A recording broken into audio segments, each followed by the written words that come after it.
Doctor निर्भय सिंह, शिक्षक, Guru Nanak Khalsa inter college, Subhash Nagar, Bareilly. आज हम लोग एनसीईआरटी की बुक के चैप्टर नंबर 6 त्रिभुज के बारे में अध्ययन करेंगे। त्रिभुज कोई नया शब्द नहीं है हमारे लिए।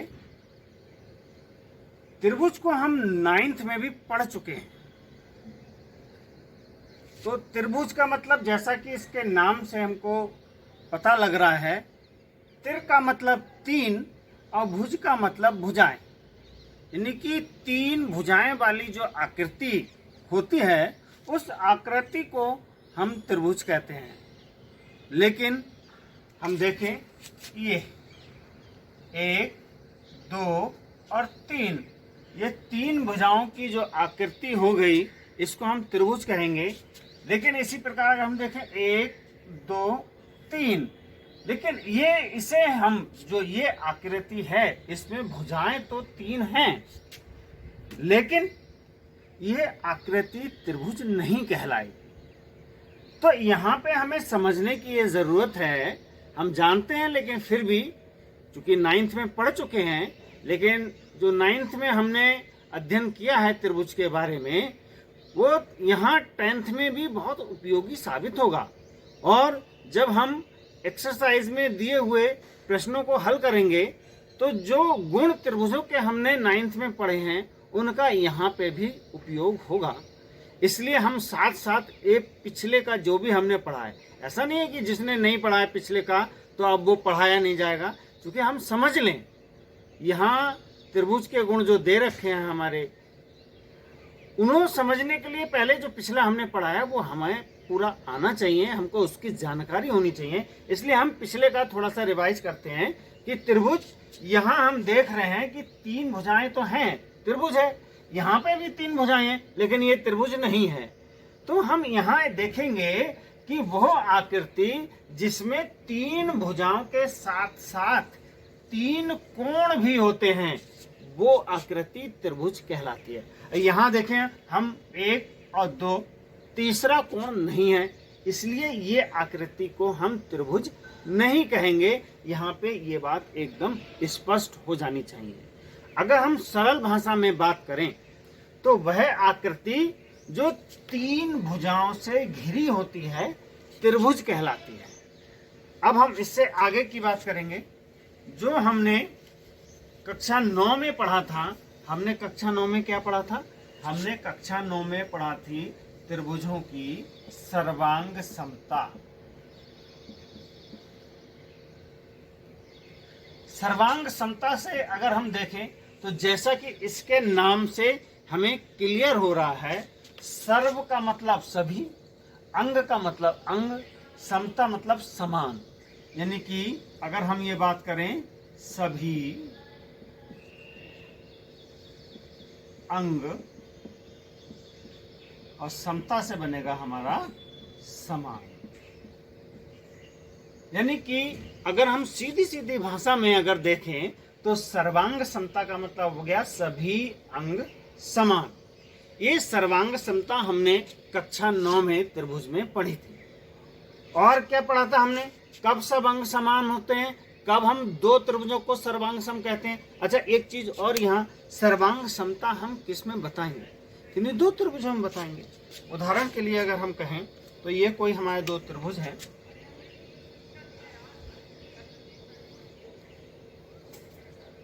ये हमारे 2 त्रिभुज हैं। कोई सा भी नाम दे दीजिए, A, B, C, इसको कहते हैं हम P, Q, R। ये हमारे 2 त्रिभुज हैं। इसमें सर्वांग सम अंग क्या होंगे? अब हम अंग की बात करते हैं। जैसे हमारे मनुष्य के अंग, हाथ, पैर, सिर, नाक, ये अंग हैं, ऐसे त्रिभुज के भी अपने अंग हैं। और वो अंग क्या हैं?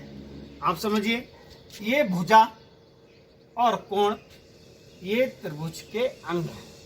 हम अगर बात करें कि ये त्रिभुज सर्वांग सम कब होंगे? जब यह कोण इस कोण के बराबर होगा और ये कोण इस कोण के बराबर होगा और ये कोण इस कोण के बराबर होगा, तब ये सर्वांग सम होगी। सब अंग कितने हो गए? समान। या हम कहें ये भुजा इस भुजा के बराबर होगी, ये भुजा इस भुजा के बराबर, और ये भुजा इस भुजा के बराबर, यानी कि सभी अंग समान हो गए। और अगर सरल भाषा में समझिए तो ये हमारे हाथ हैं दो, हम अपने इन हाथों से इसका उदाहरण दे सकते हैं कि ये हाथ हमारे सर्वांग सम हैं या नहीं हैं। तो हम देख रहे हैं कि ये हमारा हाथ और ये हमारा हाथ, अब हम इनको दोनों सर्वांग सम ये रखें तो हमने देखा कि ये पूरा पूरा हमारा हाथ इस तरीके से, पहले वाला हाथ दूसरे हाथ से ढक गया, पूरा पूरा इसने इसको कवर कर लिया। इसका मतलब ये समान है, सर्वांग सम हैं इसके अंग, तभी तो ढक लिया। अब बात करें अगर इसकी, तो इसकी तुलना में इसको कंपेयर करें तो हम क्या, ये भी पूरा पूरा ढक गया। तो इस तरीके से अगर एक आकृति दूसरी आकृति को पूरा पूरा ढक ले रही है तो सरल भाषा में हम कहेंगे कि वो क्या है, सर्वांग सम है। ठीक है, ये त्रिभुज की बात है, लेकिन त्रिभुज के अलावा और जगह भी कई आकृतियां होती हैं, वो भी सर्वांग सम होती हैं। चूंकि हम यहाँ त्रिभुज का अध्ययन कर रहे हैं इसलिए हम त्रिभुज का उदाहरण दे रहे हैं। आपको अगर ध्यान होगा थोड़ा, आप 9th में जो पढ़े हैं उसको ध्यान करेंगे कि त्रिभुज, दो त्रिभुज सर्वांग सम कब होते थे, हमने इसको पढ़ा है। कब होते थे सर्वांग सम? वो सर्वांग समता थी प्रमेय हमने पढ़ी थी कि जब किसी त्रिभुज की तीनों भुजाएं, यानी कि संगत भुजाएं, एक त्रिभुज की संगत भुजाएं दूसरे त्रिभुज की संगत भुजाओं के बराबर हैं तो वो क्या होता था, सर्वांग सम होता था। और उसे क्या कहते थे, भुजा भुजा भुजा सर्वांग समता, साइड साइड साइड सर्वांग समता।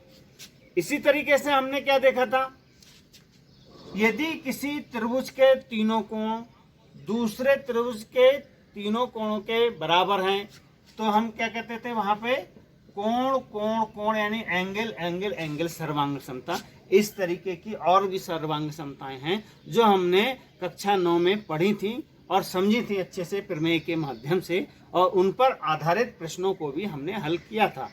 इसकी आवश्यकता यहाँ कक्षा 10 में भी हमारे होगी प्रश्नों को हल करने के लिए, इसलिए हम इसको भी साथ में समझते रहें। एक चीज और हम बताएं आपको, यहाँ ध्यान रखने की बात है, यदि किसी त्रिभुज के दो कोण आपस में बराबर हैं, यानी हमने मान लिया ये कोण इस कोण के बराबर है और ये कोण इस कोण के बराबर है, तो तीसरा कोण बराबर है इसे हमें देखने की आवश्यकता नहीं, निश्चित ही अपने आप ही तीसरा कोण एक दूसरे के संगत कोणों के बराबर होगा ही।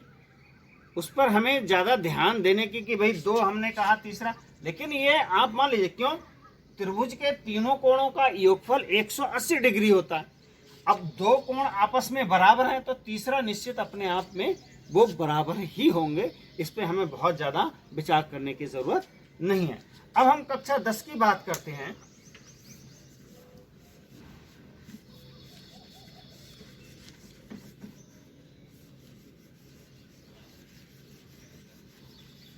यहां जो हम पढ़ेंगे वो हम पढ़ेंगे समरूपता।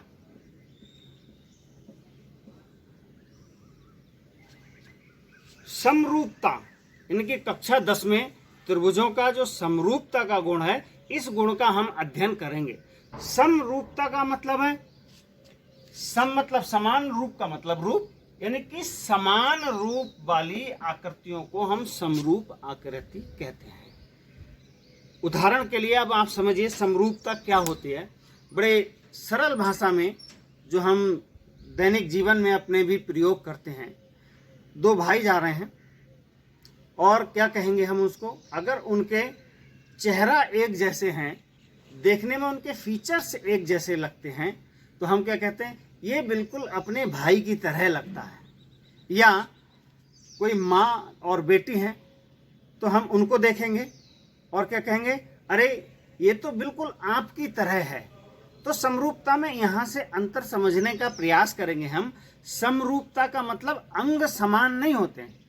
सर्वांग समता में हम क्या करते हैं, अंगों की माप करते थे और अंगों की माप बराबर होनी चाहिए थी। लेकिन समरूपता में ऐसा नहीं होता है। अंगों की माप बराबर नहीं होगी, लेकिन उनके जैसी ही होगी, रूप जैसा एक जैसा ही होगा। उदाहरण के लिए अगर हम देखें तो ये हमारे पास क्या है, वृत्त है। एक वृत्त ये हो गया, इसकी त्रिज्या कुछ और है और इसकी त्रिज्या कुछ और है। हम बात करें इन दो वृत्तों की तो ये समरूप तो हैं, समरूप तो हैं ये, लेकिन सर्वांग सम नहीं है। क्यों? इसकी त्रिज्या कुछ और है, इसकी त्रिज्या कुछ और है, दोनों की त्रिज्याएं अलग अलग हैं, इसलिए ये सर्वांग सम नहीं है, लेकिन समरूप हैं। इसी प्रकार हम बात करते हैं चतुर्भुज की। अगर हम बात करें, एक ये है हमारे पास वर्ग है, एक ये वर्ग है। हम इन पर अगर ध्यान दें तो ये भुजा में अंतर है, माप में एक जैसी नहीं है। ये कोण हम जानते हैं, वर्ग के कोण, प्रत्येक कोण 90 डिग्री का होता है।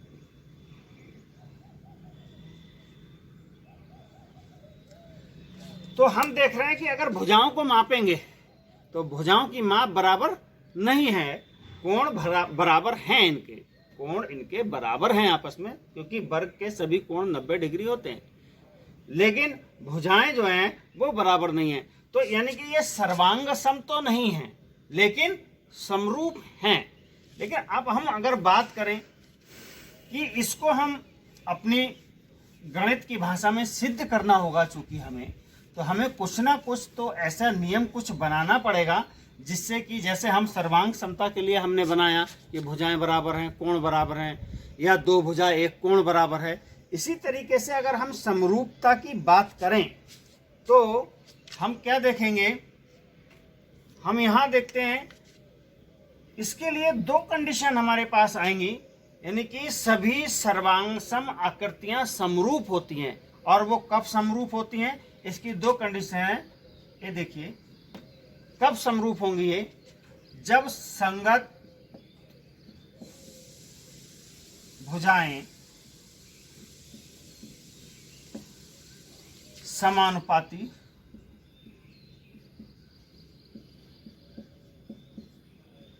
जब संगत भुजाएं समानुपाती हों, यानी कि समान अनुपात में हों।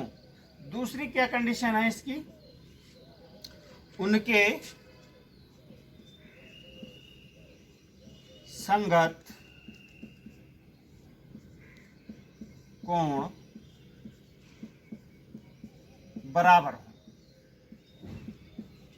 यानी कि अब हम देखेंगे, अगर हमें किन्हीं दो आकृतियों को समरूप सिद्ध करना है तो हमें एक चीज देखनी होगी कि उनकी जो संगत भुजाएं हैं वो समानुपाती हों और उनके संगत कोण आपस में बराबर हों। अब एक चीज को हम यहाँ पे और स्पष्ट कर लें, समानुपाती क्या है। अनुपात और समानुपात, यहाँ पे भी हम देख लें, अनुपात और समानुपात, अधिकतर बच्चे इनमें कंफ्यूज रहते हैं, तो उस कंफ्यूजन को भी दूर कर लें कि होता क्या है। हमने मान लिया ए बी सी डी ये कोई तीन दोस्त हैं, हमने माना ए और बी के कंपैरिजन ए अगर 2 किलोमीटर दौड़ता है तो बी 3 किलोमीटर दौड़ेगा। इसी प्रकार से हम देखें सी 2 किलोमीटर दौड़ेगा तो डी 3 किलोमीटर दौड़ जाएगा इसकी तुलना में। तो यहाँ देखें कि ए और बी का अनुपात 2/3 है, सी डी का अनुपात 2/3 है। ये दोनों अनुपात आपस में समान है, यानी कि ए अपॉन बी समान है सी अपॉन डी। ये जो समान अनुपात समान, यानी कि यही समान अनुपात है। अब आपको समझ में आ गया होगा कि अनुपात यहाँ, और ये बात रही समानुपात, यानी कि जब दो अनुपात बराबर में होते हैं तो हम उसको समानुपात कहते हैं। ये बात यहाँ रही। एक चीज और थोड़ा सा हम इसको समझने का प्रयास करेंगे।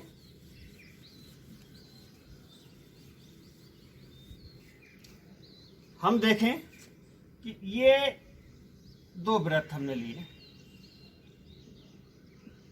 इनकी त्रिज्याएं आपस में हमने मान लिया बराबर है, दोनों की त्रिज्याएं बराबर हैं।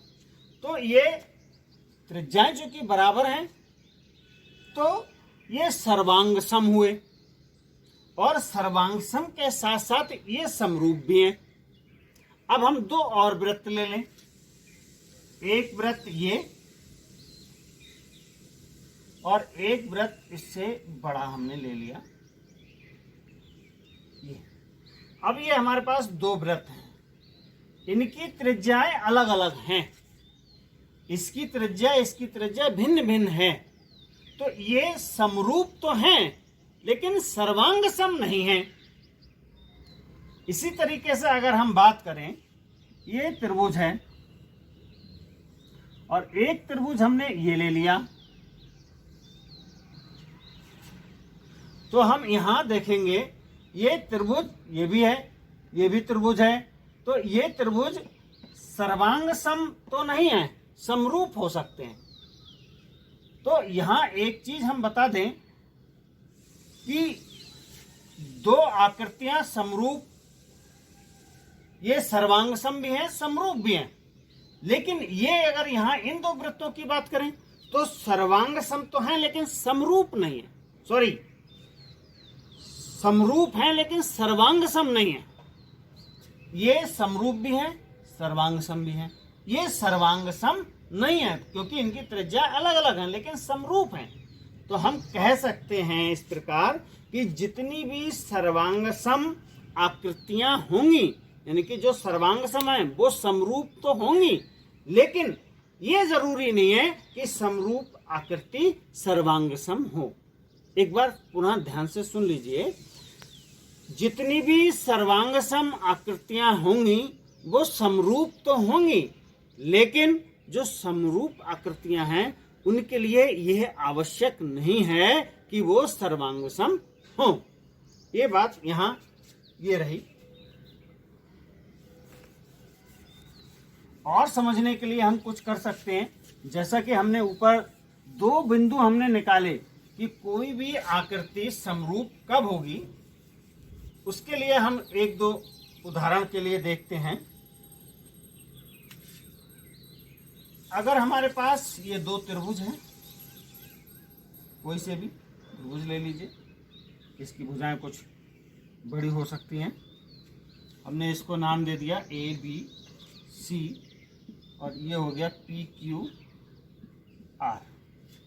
हम बात करें कि ये समरूप कब होंगे दोनों त्रिभुज, तो उसके लिए हमको क्या कंडीशन है, संगत भुजाएं समानुपाती हो। समानुपाती का मतलब ये भुजा ए बी का अनुपात इसकी संगत भुजा पी क्यू बराबर हो भुजा बी सी और संगत भुजा क्यू आर बराबर हो भुजा ए सी बटे पी आर। यानी कि ये तीनों संगत भुजाओं का अनुपात समानुपाती है, यानी कि अनुपात इनका समान हो। और दूसरी क्या कंडीशन हमने बताई कि इनके कोण भी कैसे होने चाहिए, बराबर होने चाहिए। यानी कि कोण ए किसके बराबर होना चाहिए, संगत कोण पी के।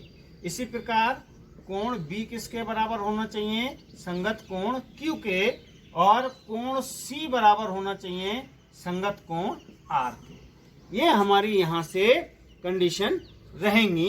यानी कि दोनों जो हमने बिंदु समरूपता के लिए जो हमें हैं, उन दोनों बिंदुओं को हम इस प्रकार से सिद्ध करना होगा। तब हम कह देंगे अगर ऐसा है तो ये दोनों आकृतियां समरूप हैं। उदाहरण के लिए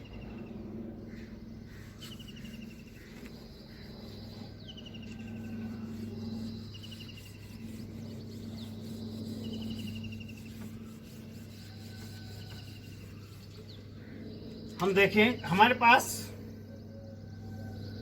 इस तरीके से एक वर्ग है, इसकी भुजा 3 सेंटीमीटर हम मान लें। इसकी भुजा भी, ये भी 3 सेंटीमीटर है, ये भी 3 सेंटीमीटर है और ये भी 3 सेंटीमीटर है। हम जानते हैं इनके कोण जो होते हैं ये समकोण होंगे। हमारे पास एक आयत है, ये भुजा 3 सेंटीमीटर है इसकी, ये भुजा 3 सेंटीमीटर है, ये 4 सेंटीमीटर है और ये भी 4 सेंटीमीटर है। कोण आयत के भी कैसे होते हैं, सारे के सारे कोण इसके भी 90 डिग्री के कोण होते हैं। अब हम बात करें, हमारे कोण तो आपस में बराबर हैं, लेकिन ये भुजा इसके इस भुजा और इस भुजा का अनुपात बराबर है, लेकिन इस भुजा और इस भुजा का अनुपात बराबर नहीं है। संगत भुजाओं का अनुपात यहाँ बराबर नहीं है, इसलिए ये समरूप नहीं है। समरूपता के लिए अब हम यहाँ बिल्कुल क्लियर हो जाना चाहिए हमें कि आकृतियां समरूप कब होंगी। कोण तो बराबर हैं लेकिन भुजाएं समानुपातिक नहीं हैं, इसलिए ये समरूप आकृतियां नहीं हैं। इसके आधार पर हमारी एक्सरसाइज 6.1 है। आइए अब हम उसमें दिए गए प्रश्नों को देखें, एक नज़र डालते हैं। एक्सरसाइज 6.1, इसमें क्वेश्चन है, कोष्ठकों में दिए शब्दों में से सही शब्दों का प्रयोग करते हुए रिक्त स्थान भरिए। पहला है, सभी वृत्त खाली जगह होते हैं समरूप या सर्वांग सम। तो अभी हमने बताए थे कि सभी वृत्त सर्वांग सम नहीं हो सकते, लेकिन समरूप तो जरूर होंगे, चाहे त्रिज्या कुछ भी हो दोनों वृत्तों की, लेकिन वो समरूप होंगे। तो हम अभी उदाहरण हमने दिया था, यानी कि सभी वृत्त कैसे होते हैं, समरूप होते हैं। जो सभी वृत्त होंगे वो समरूप होंगे, चाहे बड़ा हो वृत्त या छोटा हो, चाहे त्रिज्या कम हो या ज्यादा हो, सर्वांग सम हो या ना हो, लेकिन समरूप जरूर होंगे। इसी प्रकार दूसरी हम बात करते हैं, सभी वर्ग होते हैं समरूप या सर्वांग सम। तो सभी वर्ग की बात करें तो सभी वर्ग सर्वांग सम होना जरूरी नहीं है, उनका अंग समान नहीं हो सकते। वृत्त अगर हम बात करें वर्ग की, एक वर्ग की भुजा कम हो सकती है, दूसरे की भुजा ज्यादा हो सकती है, बराबर नहीं होगी, लेकिन वर्ग वर्ग ही रहेगा। आकृति वर्ग है तो वर्ग रहेगी, तो और दो वर्ग आपस में समरूप होंगे, तो ये समरूप होते हैं। तीसरे की बात करें तो यहां है, सभी त्रिभुज समरूप होते हैं। अब समद्विबाहु त्रिभुज तो समरूप नहीं होंगे, क्यों कि दो भुजाएं समान हैं, तीसरी भुजा के बारे में हम नहीं कह सकते, अनिश्चित है। लेकिन समबाहु त्रिभुज की अगर हम बात करें तो समबाहु जैसा लग रहा है, सम का मतलब समान, बाहु यानी कि सभी भुजाएं समान होंगी इसकी समबाहु त्रिभुज की, और समबाहु त्रिभुज की सभी भुजाएं समान के साथ साथ प्रत्येक कोण 60 डिग्री का होता है। तो तीनों कोण बराबर हैं और तीनों भुजाएं बराबर हैं, तो ये क्या हो गया, जिसके तीनों कोण बराबर, तीनों भुजाएं बराबर हो गई, तो वो त्रिभुज कौन सा होगा, ये समबाहु त्रिभुज होगा। और समबाहु त्रिभुज कैसे होंगे, समरूप होंगे। तो यहां हम क्या भरेंगे, समबाहु, यानी कि जो समबाहु त्रिभुज होगा वो समरूप होगा। भुजाओं की समान संख्या वाले दो बहुभुज समरूप होते हैं यदि, जो कि अभी हमने कॉन्सेप्ट इसका अभी पढ़ा है हमने, कि उनके संगत कोण कैसे होने चाहिए, समरूपता के लिए संगत कोण कैसे होने चाहिए, बराबर हो, अभी हमने पढ़ा है पीछे। और संगत भुजाएं कैसी होनी चाहिए, ये संगत भुजाएं समानुपाती होनी चाहिए।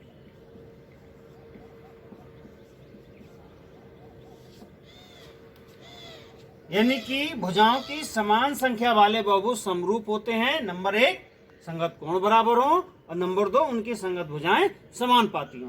क्वेश्चन नंबर 2 देखते हैं। क्वेश्चन नंबर 2 है, निम्नलिखित युग्मों के दो भिन्न भिन्न उदाहरण दीजिए। नंबर 1 है, समरूप आकृतियां, यानी कि दो ऐसी आकृतियां जो समरूप हो। तो हम क्या कह सकते हैं, दो वृत्त ये दो वृत्त समरूप होंगे। दो वर्ग हम मान लें जिनकी भुजाएं बराबर ले लें। ये क्या होंगे?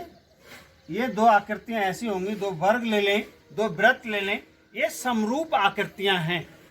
इसी तरह सेकंड है ऐसी आकृतियां जो समरूप नहीं हैं। समरूप क्या नहीं होंगी? एक वृत्त ले लें, एक त्रिभुज ले लें, समरूप नहीं होगा। एक वर्ग ले लें, एक आयत ले लें, ये दोनों भी समरूप नहीं होंगे। तो ये आकृतियां आपस में समरूप नहीं है और ये आकृतियां आपस में समरूप हैं। क्वेश्चन नंबर 3 देखते हैं। हमारा प्रश्न नंबर 3 है, बताइए कि निम्नलिखित चतुर्भुज समरूप हैं या नहीं। तो एक चतुर्भुज ये है, एक ये है, इसकी सभी भुजाएं 1.5 हैं, इसकी सभी भुजाएं 3 सेंटीमीटर। हम कोई नाम दे दें अगर इसको ABCD PQRS। हम देखें AB अपॉन PQ, इसका अनुपात देखें 1.5/3 यानी कि 1/2। इसी प्रकार BC अपॉन QR, BC 1.5 है और QR जो भुजा हमारी ये 3 सेंटीमीटर है, इसका भी अनुपात 1/2 है। CD upon RS, CD 1.5 centimetre है, RS 3 सेंटीमीटर की है, तो ये भी 1/2 हो गया। और AD और ये अपॉन PS 1.5 AD की लंबाई है, PS 3 सेंटीमीटर की है, इसका अनुपात भी 1/2 हो गया। यानी कि हमने देखा भुजाएं तो अनुपातिक हैं, समानुपाती हैं। यानी कि AB अपॉन PQ बराबर BC अपॉन QR बराबर CD अपॉन RS बराबर AD अपॉन PS। संगत भुजा, ये भुजा इस भुजा का अनुपात, इस भुजा इस भुजा का अनुपात, इस भुजा और इस भुजा का अनुपात, और इस भुजा और इस भुजा का अनुपात बराबर हैं, यानी कि ये समानुपाती हैं। सबका अनुपात 1/2 है। लेकिन अगर हम देखें कि इसके ये चतुर्भुज के सभी कोण 90 डिग्री के हैं, लेकिन हम देख रहे हैं इसके कोण बराबर नहीं है। यानी कि कोण A कोण P के बराबर नहीं है और ना ही कोण B कोण Q के बराबर है, और कोण C भी कोण R के बराबर नहीं है, और कोण D भी कोण S के बराबर नहीं है। तो संगत भुजाएं तो समानुपाती हैं, लेकिन संगत कोण बराबर नहीं है, इसलिए ये दोनों चतुर्भुज समरूप नहीं है। ये चतुर्भुज समरूप